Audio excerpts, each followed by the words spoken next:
Constantine, a Hellblazer podcast.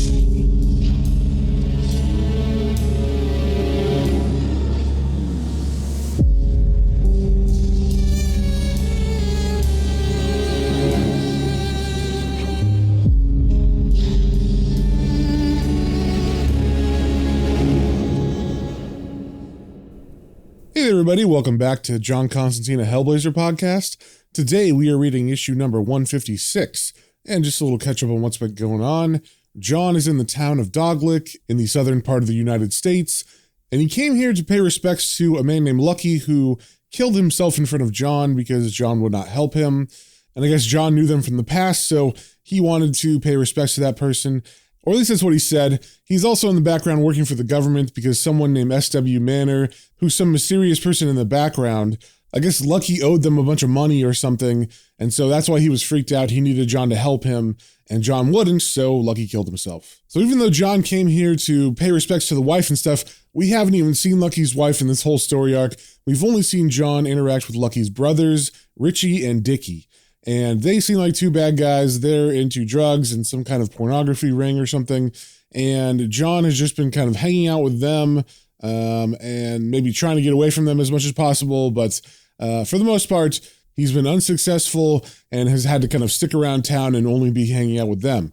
Now, in the last couple issues, there's something that's been terrorizing the people of Doglick. A child was eaten by it. They found the child's fingers in its droppings. And only in the last issue did we see that this thing that's terrorizing the town is a boar. And apparently it's a big one, and it'll eat people and stuff. So John was out with Dickie, and they were hunting it, and Dickie actually found it with John at his side. And as Dickie was about to raise the gun and shoot the boar, John snapped his fingers and alerted the boar to Dickie's presence, and the boar charged him, and that's where we left off in the last issue. So first things first, with issue 156, we got the cover. There's the map motif in the background, as always. And we get the inset panel of John looking through the bushes and smoking, of course. And his smoke is, I don't know, it's forming some kind of like dragon or something in between the leaves. And so, I don't know, it's kind of weird and mysterious. But and we also see that this is written by Brian Azzarello with arts by Marcelo Frusin. And as we turn to the first page, we see the mastiff of Dickie and Richie barking like it's caught the scent of something. And we cut to Richie hearing the bang, and he says, "Oh no." And we see on this page that the name of this issue is Good Intentions Conclusion. And as we turn the page, we follow the Mastiff, who begins running as fast as it can in the direction of the pig, we assume. And those panels are intercut with Richie running in the same direction, we can assume as well. Except it seems like Richie knows something's wrong. As he's running, he's saying, "No, no, no." Then we cut to John, and we can assume he's in the same spot he was where the pig was with Dickie, except we don't see Dickie. All we see is John's hand picking up a bloody cell phone that is Dickie's cell phone. And as John looks at it, he says, "Ugh, disgusting." And then he picks up a leaf and he wipes off the front of it. And he gets most of the blood off with that, but we can still see a couple drops as he dials a number. And then we see him put the phone to his ear. And as someone picks up on the other end, he says, "Hello, Rose. Bit of bad news. Now, let's not jump to any conclusions. There's a house out in the woods. Your Furman boys were familiar with it. Are you? Well enough. See you there, love." So John hangs up, and then he walks away from the wooded area where the pig and Dickie were.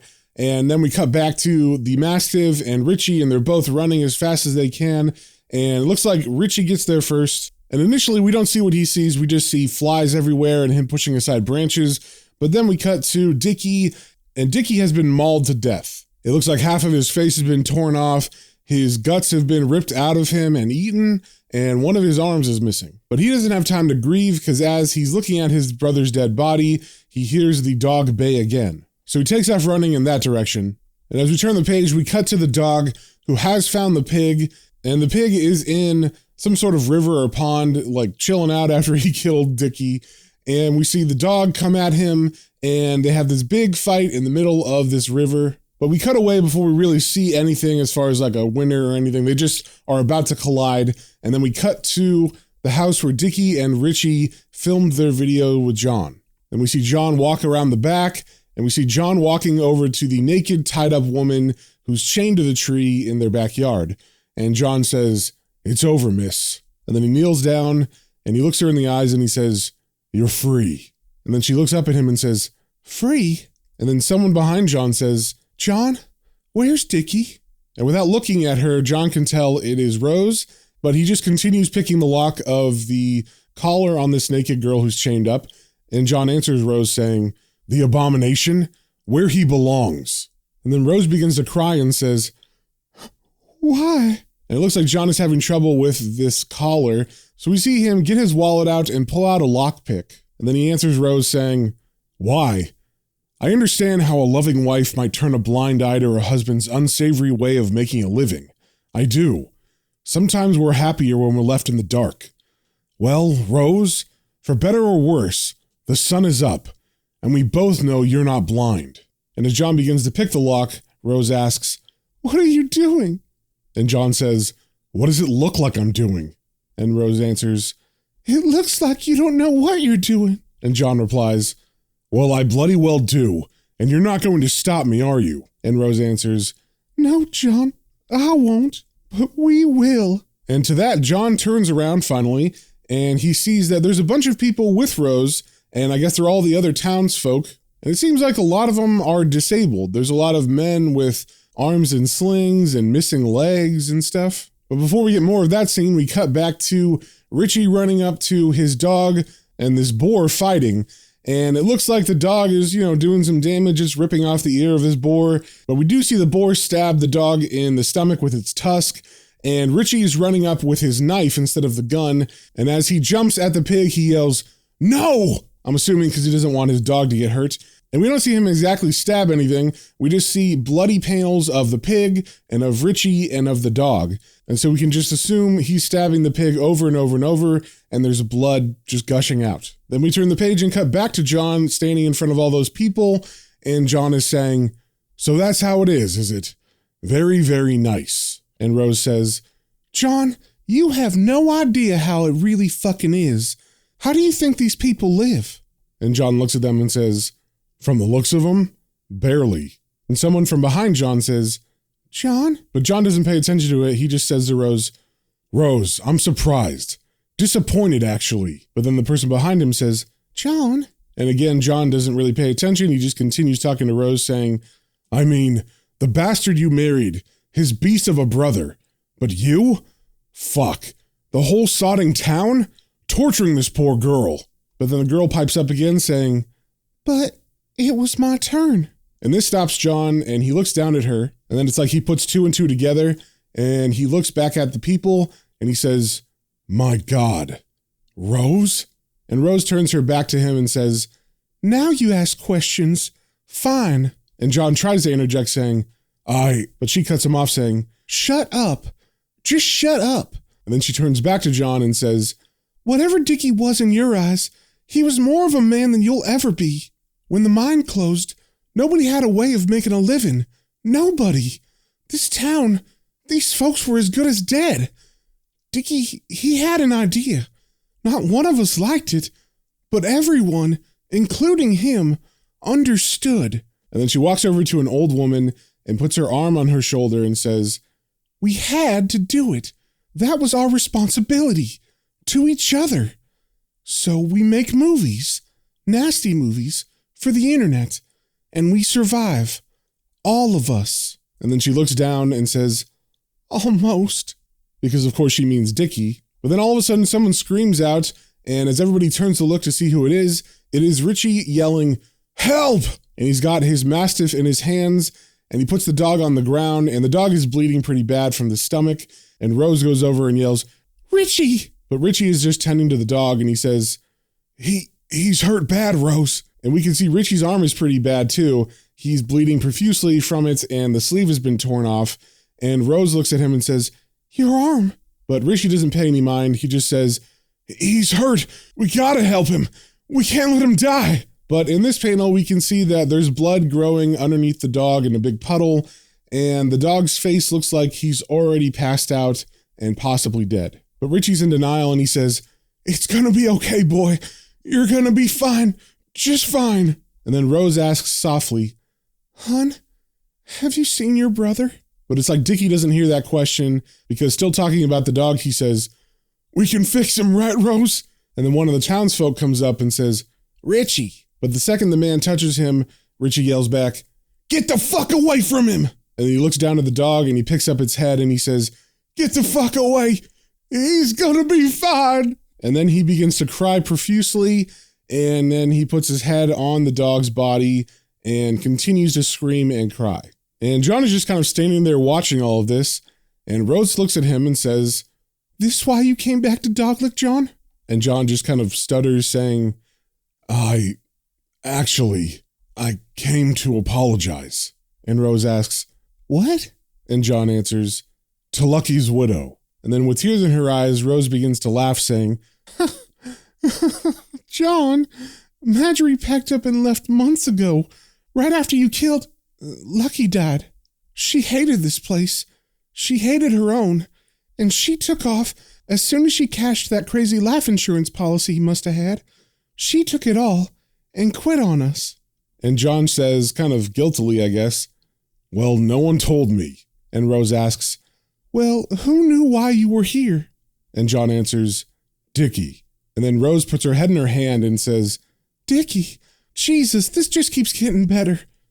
John, Dickie, he was fond of you. He liked having you around. Of course he wouldn't have told you anything that would cause you to leave. That stupid son of a bitch." Then Rose begins to walk over to the chained-up girl, and someone asks, "What are we going to do now, Rose?" And Rose answers, "Same as ever, darling. We are going to take care of each other." And then Rose removes the collar from the woman, and we hear John say, "Rose, come with me." And then we see Rose's eyes tear up, and as the tears begin to fall, she begins to undress, and she says, "John, even if I wanted to, I couldn't. See, it's my turn." And then as Rose gets fully undressed, she takes the collar and puts it around her neck, and she stands at the tree. And she just stares at John with tears in her eyes, and John closes his eyes like maybe he wishes she could come with him, or maybe he feels guilty, even though this is a very weird situation. And he walks away from Rose, and as he does, he passes Richie, who looks up at him with crazy eyes. He's still holding onto his dog, and he says, "John, can you help him? Do some magic, please." But John just keeps walking away, and he says, "It's too late for any magic, Richie."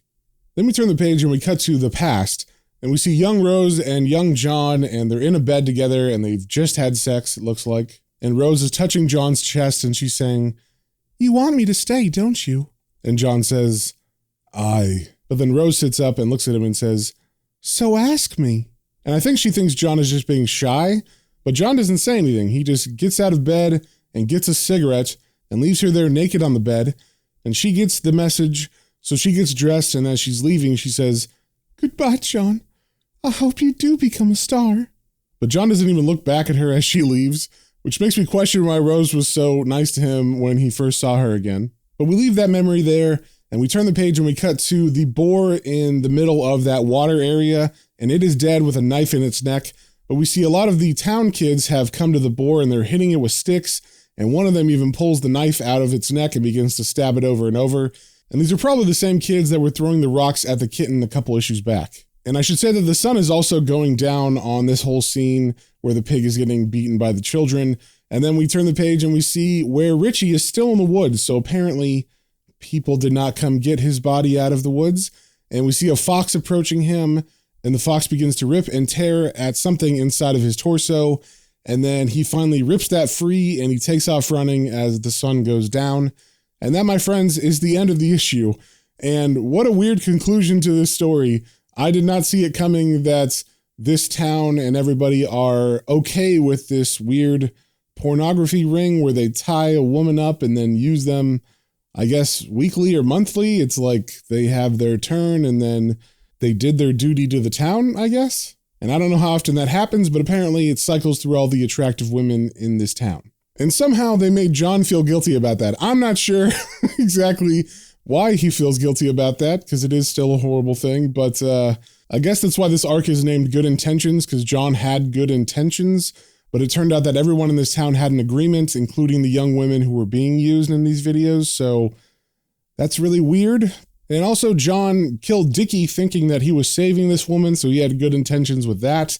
But apparently he killed Dickie, who was a good guy, I guess? So John's good intentions were wasted there as well. So definitely a really, really weird story arc. But in the next issue, we start a new one, so maybe that one will be less weird, but we'll have to find out. So with that, if you guys have any comments, questions, or suggestions, you can email me at planes, trains, and comic books, all one word, @gmail.com, and we will see you on the next one.